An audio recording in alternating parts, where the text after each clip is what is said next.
MLA Nallagutla Swamidas వైసీపీలో చేరారు. CM camp కార్యాలయంలో ముఖ్యమంత్రి వైఎస్ జగన్ సమక్షంలో తిరువూరు టీడీపీ మాజీ ఎమ్మెల్యే నల్లగట్ల స్వామిదాస్ ఆయన సతీమణి సుధారాణి వైసీపీ కండువా కప్పుకున్నారు.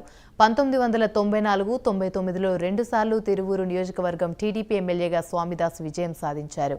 సీఎం జగన్ పాలన నచ్చి ఎటువంటి షరతులు లేకుండా వైసీపీలో చేరినట్లు నల్లగట్ల స్వామిదాస్ తెలిపారు. రెండోసారి సీఎం జగన్ గెలుపు కోసం కష్టపడి పనిచేస్తామని తెలిపారు. 30 ఏళ్లు టీడీపీలో కష్టపడి పనిచేశానని చెప్పారు. జగన్ ఏ బాధ్యత ఇచ్చినా కష్టపడి పనిచేస్తానన్నారు. ఈరోజు నేను జగన్మోహన్ రెడ్డి గారు అన్కండిషనల్గా ఆయన పాలసీస్ నచ్చి ఆయన సిద్ధాంతాలు నచ్చి వైఎస్ఆర్ సిపి పార్టీ యొక్క సిద్ధాంతాలు నచ్చి వాళ్ళు పేద ప్రజలకు చేస్తున్నటువంటి ఏదైతే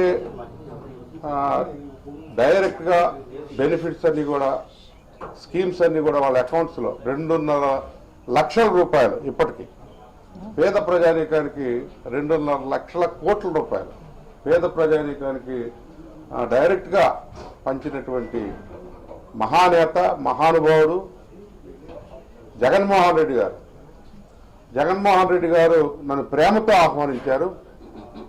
మా నియోజకవర్గంలో ఉన్న ప్రజలు కూడా మొత్తం ఎవరైతే వైఎస్ఆర్ కార్యకర్తలు అంతా ఉన్నారో యునానిమస్గా నా కోసం